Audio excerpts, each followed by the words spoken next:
Good girl. That's a good girl. That's my little Patty. That's my little Patty. Come on, Petulia. Come on. Let's go. Good girl. Petulia is what Steve always used to call you. Well,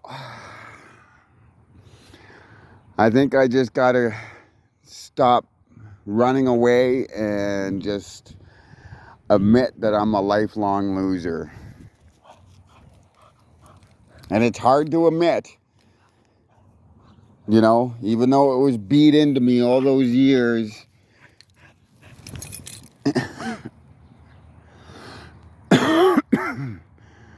I think I have to start to believe finally in what people always been telling me.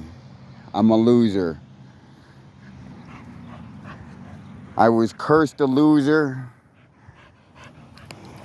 I was cursed to be hated and unwanted and a loser my whole entire life.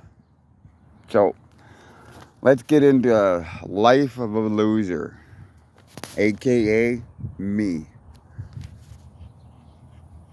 Okay, I have 3 dogs. 2 of them are rescues. And at the time when I rescued them, I had a good friend, my only friend. He was family to me. Or what family I thought was and is.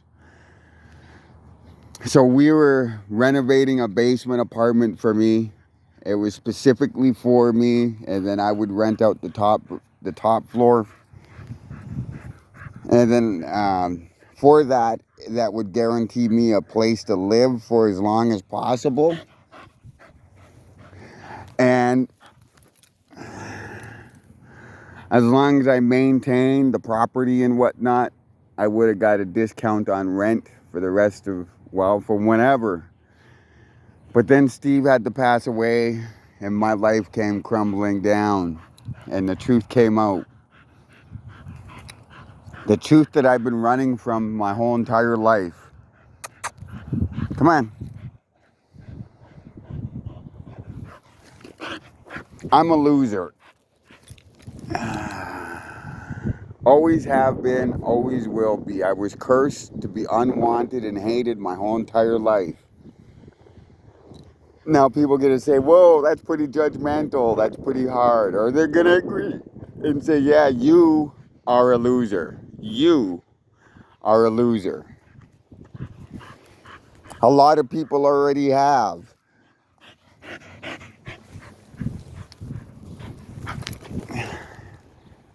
There usually isn't a post out there telling me how much of a loser I am. So now I'm just going to agree with all those people.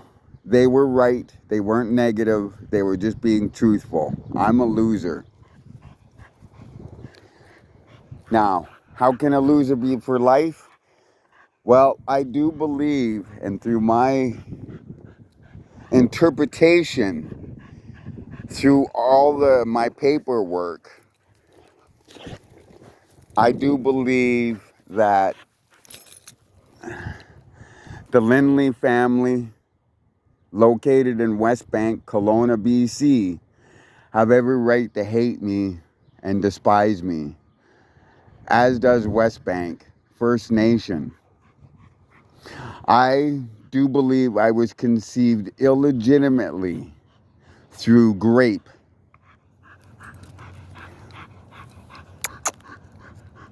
Come on. So even before I was born, I was unwanted. What leads me to that is a sister of my original birth mother.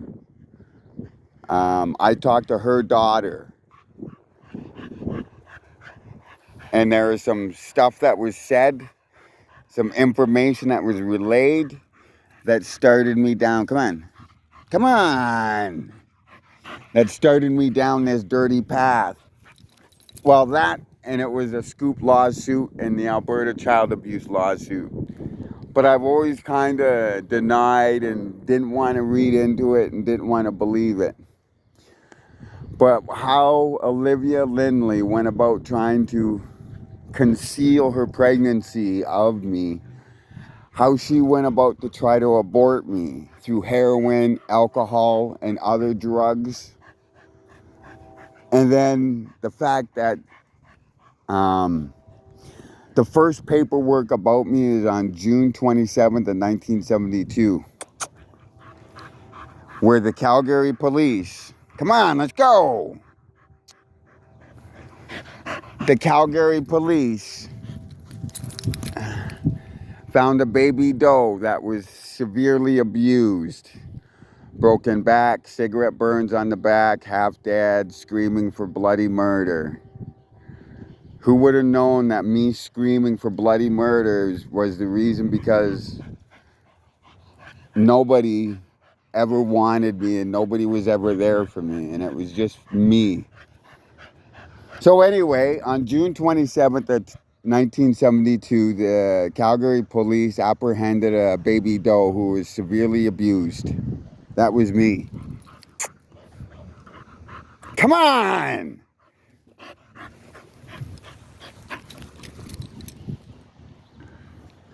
Now, how they found this baby was obviously severely abused, cigarette burns, cigarette scabs in the back, burn marks on the back, and whatnot.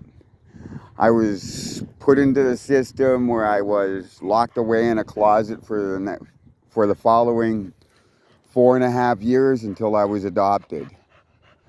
For those 4.5 years, I was systematically abused and starved. I was only fed oatmeal and cream of wheat. Come on!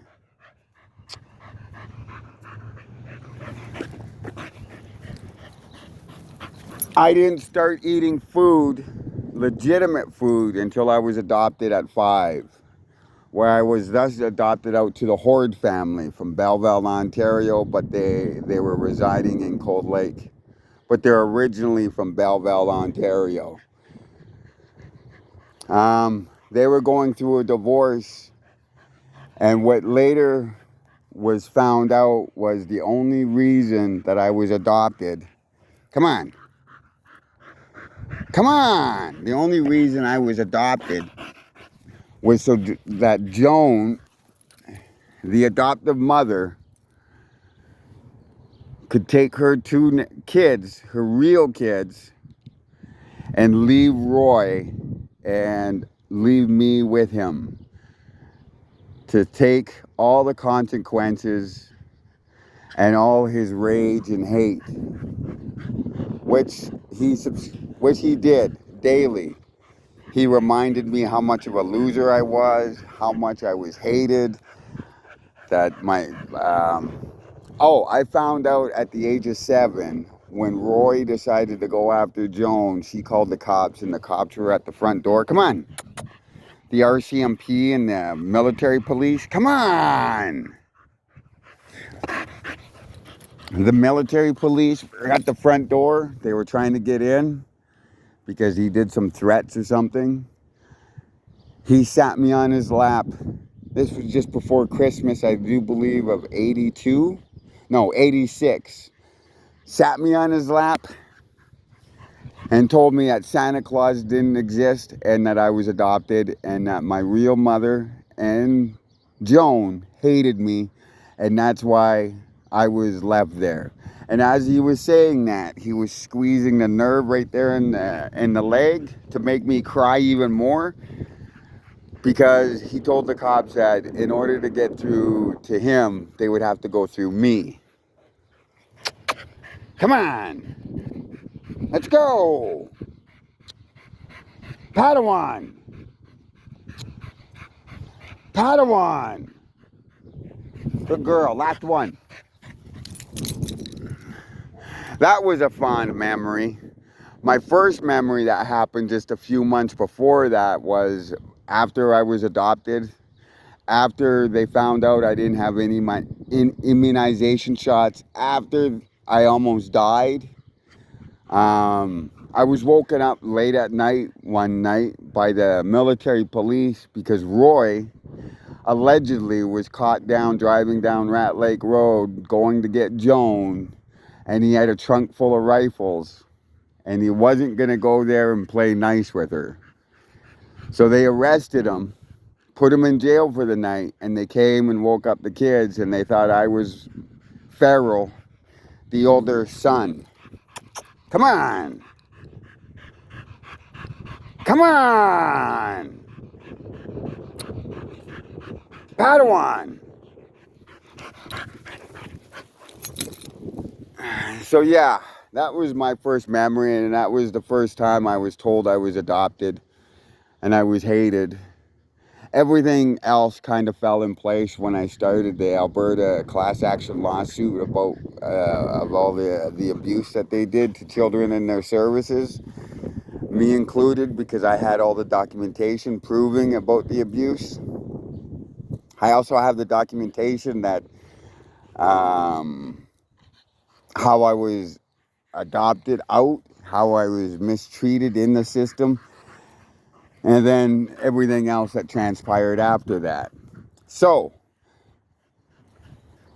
after being told that there's no Santa Claus and I was adopted and I was hated, that was when I was 7 or 8. Going to school, I used to get bullied from the kids constantly, bullied from the teachers. I'd walk home, I'd get bullied from the neighbors, get my ass handed to me at least 3 times a day. And then I'd go home, and if I told Roy that I got beat up or cried about it, he would take a pound off me and beat me for being a loser. No, we're good. And that was my life up until I was 14. He beat me. The last beating he gave me was a 3-hour straight beating that I planned. I ended up getting caught for stealing, which I planned. I heard about group homes for abused children, and that was my idea. So I went and antagonized a beating, a worse beating that I would have got, by being caught by shoplifting and being caught by the police, and then telling the police, oh no, don't tell Roy, or don't tell my dad because he'll beat me and whatever, knowing full well that the OPP would tell Roy, because that's the way they are, and I would take this beating. And sure enough, it all fell into play. I got caught stealing a pen. It was a nice pen, but it was a pen that was open right in the middle of the aisle, right where, you were guaranteed to get caught. I got caught. The police got involved. They called Roy. Roy did what he expected to do. He was nice to the police. Oh, must be making up stories and this and that and playing the good guy. I went back to school, got on the bus, went home. And this is when I was out in Russell, Ontario. Sorry, Marionville, outside of Russell, Ontario. Marionville. Roy came home from his military job because he was a warrant officer, walked right in and just started beating me. Walked in at 5, stopped beating me about 8:30 just so he can have supper and whatnot, and proceeded to beat me again for a little bit. Next morning, he woke me up with a beating, told me I had to stay home because obviously I took a 3-hour beating plus the morning beating, so I wasn't prepared. But I didn't listen to him. He went to work. I got bundled up, jumped on a bus, went back to school. I was the last kid on the school. And the one person that listened to me that one time was the school bus driver. We were driving down the Queensway in Ottawa, and I pulled down my hoodie, and he almost crashed the bus because I was beaten so bad. And he asked me what happened, and I started crying to him and blubbering, and he said, your neighbor did that with a shovel? And then when he finally heard that it was Roy that beat me for 3-4 hours, and then he beat me in the morning, he went to the principal, Best, at Gloucester High, I do believe his name was, and then I was put in the system. Now, you think that would be the end of it, of this loser? No, no, no, no, no, no, no, no, no, no. This loser's got a long life of being a loser. So, when I was in the system, you thought I was safe, away from the beatings. I was, 13 at the time? Suffered 13 years of abuse and more. Traumatic. They kept me in that group home a month. And a month they called me into CAS,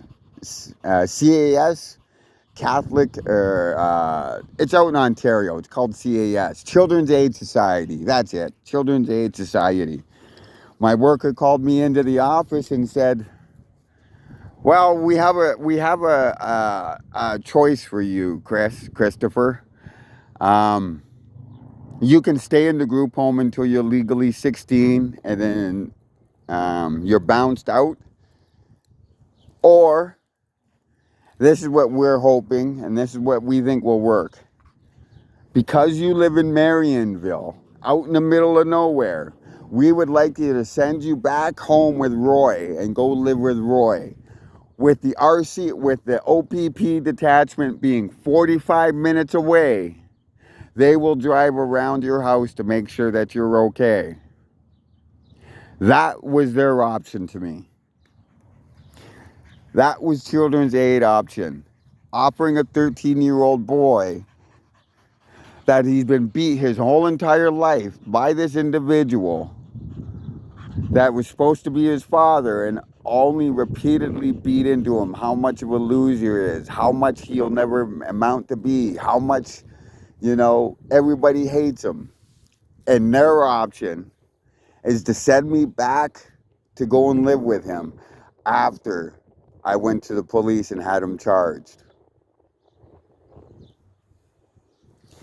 Do you know what he would have done to me? And maybe I should have stayed with him, because my other choice that ended up being is going back to Joan, who I thought was the good mother, and I didn't know at the time that she only adopted me to leave me with Roy. But me being a loser, wanted the love of my mom, of my so-called mother, and would have looked over anything.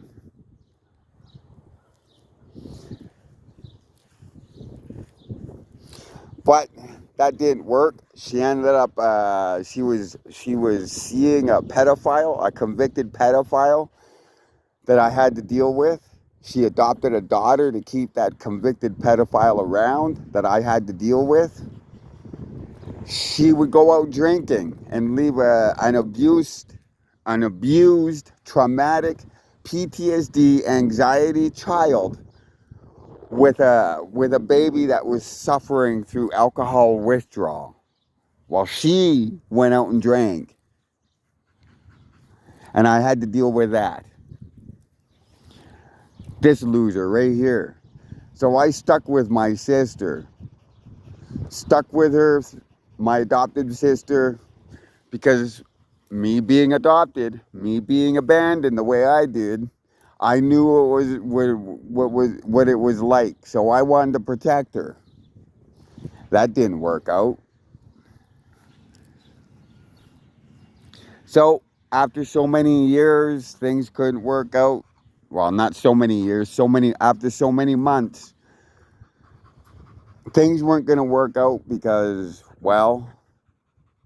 Joan's second husband, or third husband, was a convicted pedophile, and I don't like convicted pedophiles. So things were getting rocky at home. She kicked me out because he was convicted. He ended up going to some Prince Albert farm jail for pedophiles. And she kicked me out because he was a goof. And I fucking told him he was a goof. Well, obviously my honesty with her third husband, I don't know why I keep saying second, third husband was too honest with him, so she got rid of me when she was drunk. And I was out on these streets, Edmonton streets, at the age of 14. Little in fact that I know that I spent the first 2 years out on the streets because Joan was collecting child tax credit at the time for me and welfare at the time of me. And I was just a paycheck to her. So when she first adopted me, I was a way to get out from under her abusive, racist husband. The second time she took me in was for a paycheck. And then at that time, I was living on the street. So, you know, this loser had to be a loser. Low education, no family. So a loser did what a loser did, became a criminal. Fucked up my life that way.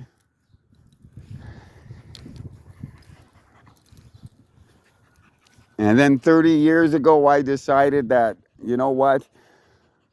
Things aren't going right. Maybe I should just be by myself, figure out how to love myself, figure out how to like myself, and then maybe I can find love with somebody else. That didn't work out. But eventually I did find Steve. We were good friends. He gave me a home. We had plans. He died. And now I'm going to be homeless in 30 days. And the only thing that kills me is I got to find these guys a safe place to be while I'm homeless. But I'm so worried about me being a loser that I'm going to fuck up. And these guys are going to be on death row. So I don't know what I'm going to do.